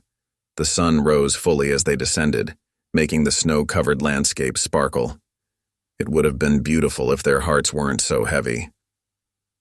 The town came into view as they rounded the last bend. Smoke rose from chimneys, and a few early risers were already about their business.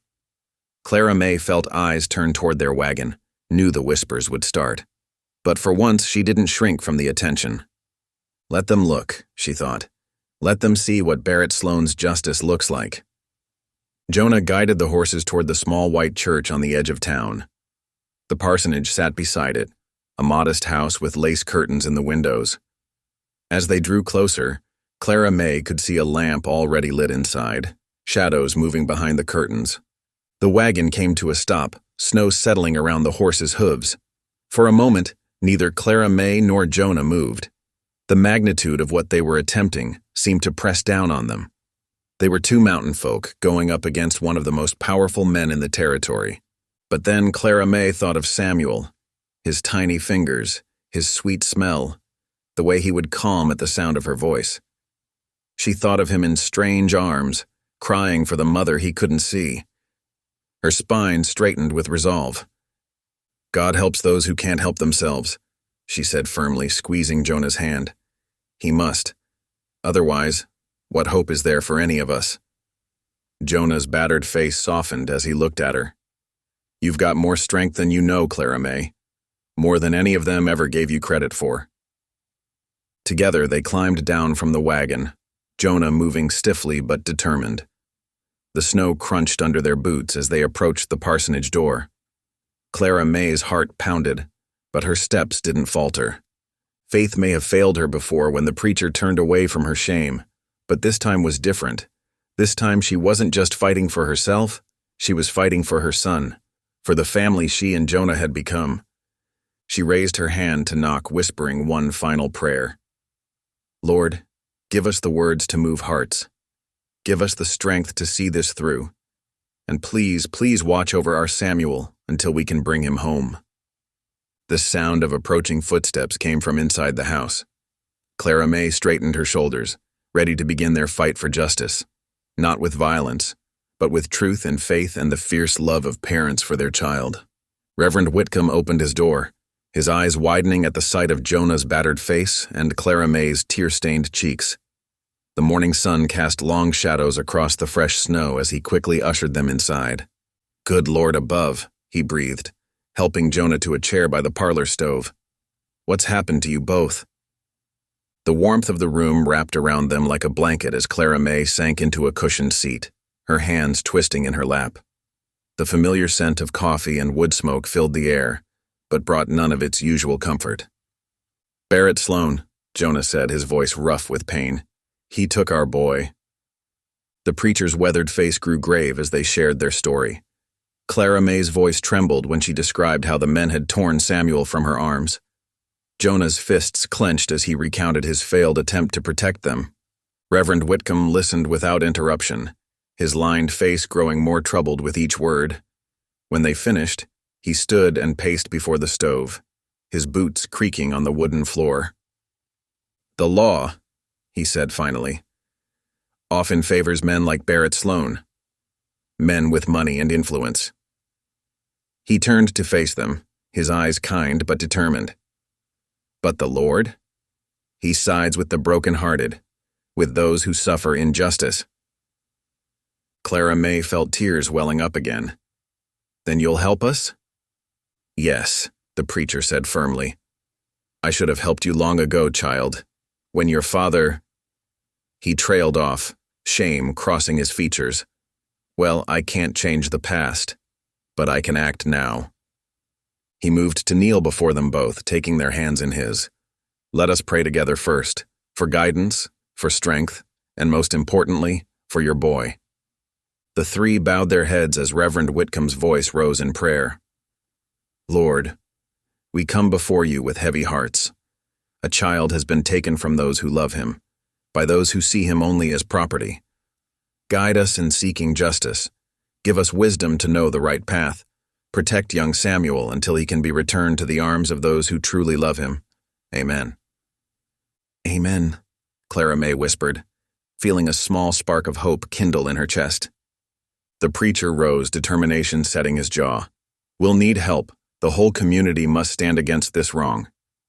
He reached for his coat. Wait here. I'll spread the word.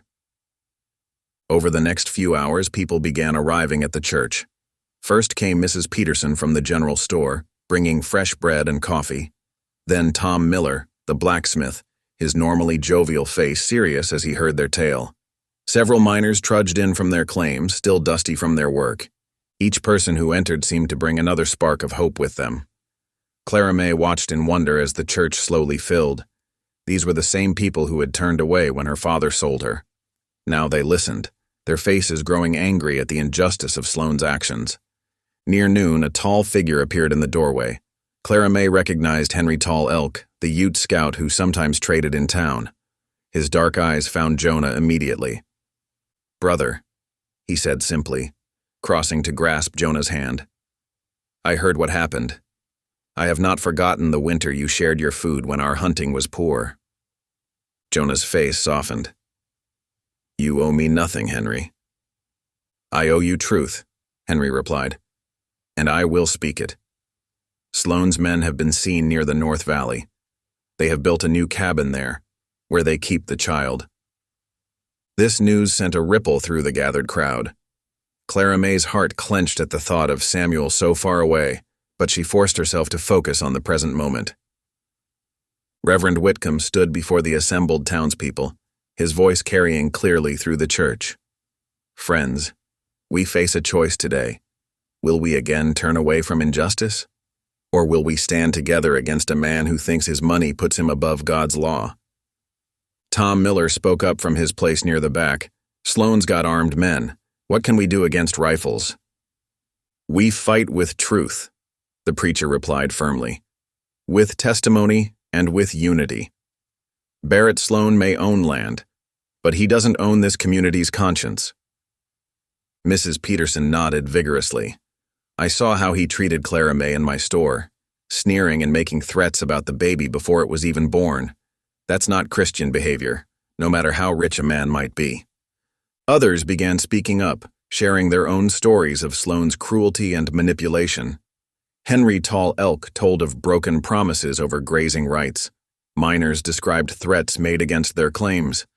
A pattern emerged of a man who used money and fear to control others. Clara May listened, amazed at how her private pain had somehow become a catalyst for the whole community to confront its fears. She felt Jonah's hand slip into hers, squeezing gently. You've given them courage, he whispered, just by refusing to give up. She shook her head. We've given each other courage, she corrected softly. All of us together. The afternoon sun slanted through the church windows as they formed their plan. It would not be guns and violence they would use against Sloane, but something far more powerful, the united voice of an entire community demanding justice. Reverend Whitcomb would gather official testimonies and church records. Henry Tall Elk offered to watch Sloane's movements, ensuring Samuel's safety until they could act. The miners volunteered to stand guard at the church, where Clara May and Jonah would stay until things were settled. As evening approached, Clara May sat in a pew, watching as people continued to talk in small groups, organizing and planning. The fear that had gripped her heart since Samuel's taking began to loosen its hold. She remembered how alone she had felt that day in the street, when her father had treated her like cattle to be sold. Now, surrounded by neighbors who had finally found their voices, she felt something new stirring in her spirit. Not just hope, but strength. The strength that comes from knowing you fight not just for yourself, but for what is right. Jonah eased himself onto the pew beside her, his injuries still evident but his eyes clearer. "You feeling it too?" he asked quietly. "What's that?" "The Lord's hand in all this. How something so painful might lead to healing not just for us, but for the whole town." Clara May nodded, touching the empty space in her arms where Samuel should be. "I still miss him something fierce.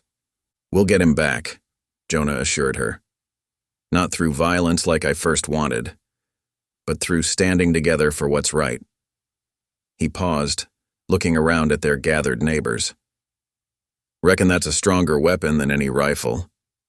The last rays of sunlight painted the church windows in gold and purple as people began heading home for the night. Each one stopped to touch Clara May's shoulder or grasp Jonah's hand, offering quiet words of support and promise to return tomorrow. Henry Tall Elk was the last to leave, pausing at the door. "The Ute have a saying," he told them. "One arrow may break, but many arrows bound together cannot be broken." He touched his chest. "You are not alone now." As darkness settled over the valley, Clara May felt that new strength continue to grow in her heart. Samuel was still away from her arms, but she was no longer powerless. She had found her voice, and more importantly, she had helped others find theirs too. She and Jonah joined Reverend Whitcomb in evening prayers, their words rising like smoke in the quiet church. Tomorrow would bring its own challenges, but tonight, Clara May knew with certainty that God had not abandoned them.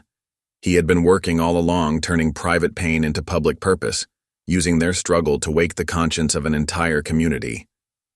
The pale light of dawn crept over the eastern mountains, painting the sky in streaks of pink and gold. Clara May sat straight-backed in Jonah's wagon, her hands clasped tightly in her lap. Behind them, a line of wagons and riders stretched down the muddy spring road, shopkeepers, miners, and townsfolk who had chosen to stand with them. Reverend Whitcomb rode alongside, his Bible secure in his saddlebags along with documents that might prove crucial in the confrontation ahead. Henry Tall Elk scouted ahead, his keen eyes watching for any sign of trouble. "You ready?" Jonah asked softly, his shoulder still tender from the beating but his spirit unbroken. Clara May nodded, drawing strength from the quiet determination in his voice. "I have to be. For Samuel." They crested the final rise and Sloane's ranch spread before them in the morning light. The massive ranch house stood like a fortress, its windows gleaming. A dozen armed riders lined the fence, rifles clearly visible. Behind them, cattle dotted the pastures, testament to Sloane's wealth and power. The wagons drew to a halt just beyond rifle range. Clara May's heart hammered as she spotted smoke rising from a new cabin off to the side, where Henry had said they were keeping Samuel. Her arms ached to hold him. "Look there," Tom Miller muttered, pointing toward the house. Barrett Sloane himself emerged onto the wide porch, flanked by more armed men. His very stance radiated arrogant confidence. "Well, well," Sloane called out, his voice carrying across the morning air. "Quite a parade you've brought, Briggs. Come to start a war over someone else's bastard?" Clara May felt anger flash through her at his cruel words. Before Jonah could respond, she gripped the wagon seat and stood. Her voice shook but carried clearly. "No child is property, Mr. Sloane. Samuel belongs to God first and to those who love him second." She took a deep breath. "I am his mother, and I will not let you treat him like another head of cattle to be claimed." A murmur of support rose from the gathered townspeople. Mrs. Peterson called out, "That's right." Others added their voices, creating a wave of solidarity. Sloane's face darkened. He strode down the porch steps, pulling a folded paper from his vest. "I have here a legal claim signed by witnesses, establishing blood rights of the Sloane family over that child. The law's on my side." "The law?" Reverend Whitcomb urged his horse forward, his weathered face stern. The law also speaks of water rights, Mr. Sloane. Rights that, as it happens, belong to Jonah Briggs. The preacher produced his own documents holding them up. These records show that the creek feeding your north pastures runs through Jonah's land deeded to him 15 years ago with full water rights attached. A flash of uncertainty crossed Sloane's face. Those pastures sustained hundreds of his cattle through the dry season. Without that water— "You're bluffing," he snarled, but there was a note of worry in his voice. "No bluff." Henry Tall Elk spoke up, his quiet voice carrying authority. "I have seen the markers myself. The water flows through Briggs' land before reaching yours. Always has." More voices joined in from the crowd. The blacksmith spoke of repairs done to Jonah's fences along that creek. A miner testified about helping clear brush there years ago. One by one, neighbors added their memories, building a wall of truth against Sloane's paper claims. Clara May watched hope dawn on faces around her as they realized that Sloane wasn't invincible. His power came from their fear, and that fear was breaking. "You really want to fight this?" Jonah asked quietly, addressing Sloane. "You can keep pushing, but your herds need that water. And these good people," he gestured to the gathered crowd, "they're not afraid anymore. How much are you willing to lose?" Sloane's face twisted as he looked from his armed men to the resolute townspeople. His gaze fell on Clara May, standing tall despite her fear. Something in her steady gaze seemed to reach him, making him remember his own mother perhaps, or some long-buried sense of decency. The morning wind stirred the grass as silence fell. Everyone waited to see which way pride and power would bend before truth and community. Sloane's shoulders sagged almost imperceptibly. "Get the child," he barked at one of his men, who hurried toward the cabin.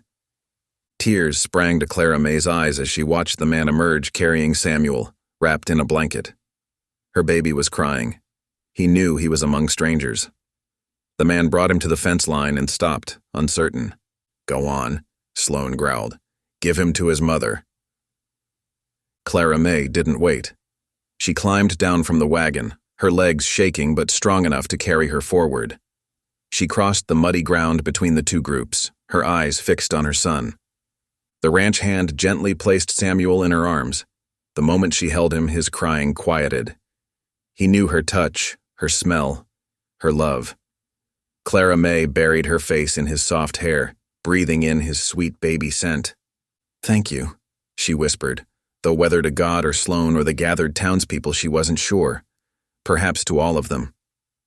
Jonah appeared beside her, one hand gentle on her shoulder, the other reaching to touch Samuel's cheek. The baby grabbed his finger, holding tight. "Best get on home," Sloane said gruffly, already turning away. "We'll draw up papers about the water rights next week." He paused, looking back at Clara May. Something almost like shame crossed his face. "The boy will do better with you anyway." The gathered townspeople began to cheer, not a victory cry but a sound of joy and relief. Mrs. Peterson wiped tears from her eyes. The miners clapped each other on the back. Henry Tall Elk smiled quietly, nodding to Jonah in respect. Reverend Whitcomb raised his hands in blessing. "The Lord's mercy flows like water," he proclaimed. "Let it wash away old wrongs and nourish new beginnings." Clara May hardly heard them. She was lost in Samuel's blue eyes, marveling at how perfectly he fit in her arms. Jonah's strong presence beside her completed the circle of their family, not formed by blood or law, but by love and choice and God's grace. The morning sun climbed higher as they turned toward home, wagons and riders falling into line behind them. Samuel dozed against Clara May's chest, content in his mother's arms where he belonged. Jonah guided the horses with sure hands, his face peaceful despite his healing bruises. They had won their son back not through violence, but through standing together for what was right. The warmth of spring sunshine touched their faces, promising new life and hope after the long winter of waiting. Barrett Sloane's sneer twisted his face as he watched his men hand Samuel back. His shoulders were stiff with wounded pride as the gathered townspeople witnessed his surrender. The morning sun cast long shadows across the muddy yard, highlighting the defeat written in every line of his body.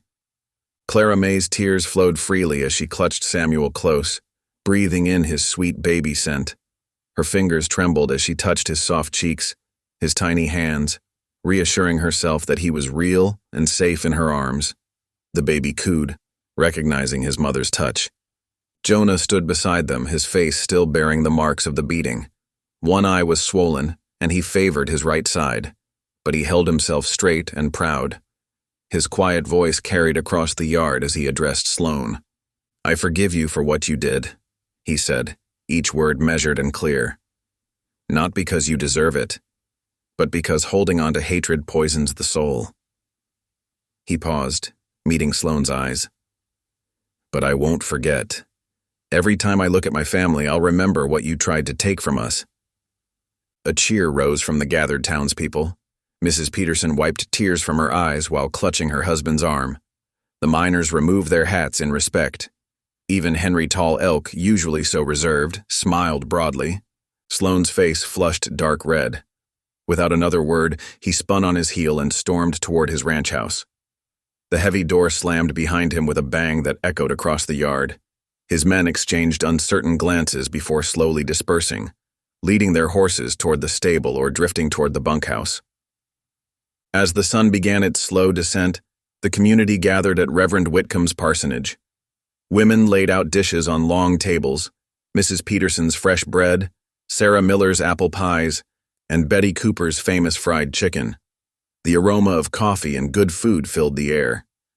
Clara May sat in a rocking chair by the hearth, Samuel sleeping peacefully in her arms. One by one, townspeople approached to admire the baby and offer quiet words of support. These were the same people who had once whispered and stared, but now their eyes held warmth and respect. Jonah stood nearby, accepting handshakes and claps on the shoulder from the men who had stood with them. His eyes rarely left Clara May and Samuel, as if reassuring himself they were truly safe. As twilight deepened, someone began to sing Amazing Grace. Other voices joined in, filling the parsonage with harmony. Clara May's clear soprano rose with them, her heart so full it felt it might burst. Samuel stirred at the sound but didn't wake, content in his mother's embrace. The candlelight flickered across faces that were no longer strangers but family, a community bound together by standing up for what was right. Clara May looked around at these people who had once shunned her, but now welcomed her with open arms and felt truly at home for the first time in her life. The mountain cabin welcomed them home with familiar creaks and settling sounds. Fresh snow dusted the window panes, and the scent of pine needles filled the air as Jonah worked steadily at his workbench. His weathered hands moved with purpose across the smooth wood, carefully fitting each piece of the cradle together. Clara May sat by the crackling fire, her needle weaving in and out of the colorful quilt squares spread across her lap. Samuel slept peacefully in a basket nearby, his tiny chest rising and falling with each breath. As she stitched, she hummed an old hymn her grandmother had taught her, the melody floating softly through the warm air. "Amazing Grace," she sang under her breath. How sweet the sound. Jonah paused in his work, watching her with gentle eyes. The firelight caught the silver in his beard and the healing bruises on his face. "Never thought I'd hear singing in this cabin again," he said quietly, running his hand along the cradle's smooth rail. "After Sarah died, I figured God had turned his back on me, spent years up here alone, angry and hurting." Clara May's hands stilled on the quilt. "And now? Now I reckon I understand better." Jonah tested the cradle's rockers against the plank floor. "The Lord works in ways we can't always see. Sometimes the biggest blessings come wrapped in the hardest trials." Clara May touched the soft fabric of the quilt, remembering the day her father had thrown her into the street. "When Pa sold me like cattle, I thought it was the end of everything," she admitted. "But God used that awful moment to bring me here to you and this mountain." She smiled down at Samuel. "To this precious gift." Jonah set his tools aside and crossed to where she sat. His large hand settled gently on her shoulder. "We'll raise him right," he said firmly. "Teach him to work hard, to be honest, to trust in the Lord." He paused, then added softly, "And to know he's loved every single day of his life." "Yes," Clara May whispered, tears pricking her eyes. "He'll never know the shame I did. Never doubt his worth." Outside, snow fell in lazy spirals, coating the mountain in pristine white. The cabin windows glowed with warmth and lamplight, a beacon of hope in the gathering dusk. Inside, Jonah returned to his woodworking while Clara May's needle flashed in the firelight. Samuel stirred and made a small sound, but settled again at his mother's gentle humming. The cradle took shape beneath Jonah's careful hands, each joint and corner crafted with love. Clara May's quilt grew row by row, every stitch a promise of warmth and protection. Together they worked in comfortable silence, their hearts full with the knowledge that God had brought them together, healing their broken places and making them whole again. Spring painted the mountainside in fresh colors, tender green buds dotting the aspens. Jonah cradled Samuel against his chest, his steps sure and gentle as he carried the baby out into the morning light. Clara May followed close behind, her fingers intertwined with Jonah's free hand. The meadow stretched before them, dotted with tiny purple wildflowers. Together they knelt in the soft grass, Samuel cooing softly between them. Their voices rose in prayer, dedicating their son's life to the Lord who had brought them together. "My vow is complete," Jonah whispered, touching Samuel's cheek. "I won't fail again. Not you, not Clara May." Clara May's voice lifted in a hymn of thanksgiving, her joy washing away the memory of that bitter day in town. Behind them, the cabin door swung wide in the morning breeze, sunlight pouring across the hearth where their unlikely family had first taken root. Here, where punishment had transformed into blessing, their hearts overflowed with gratitude. Thank you for listening. Stories connect us in the most unexpected ways. If you felt that spark today, make sure you're subscribed. I share a new one daily, and the next might change your day.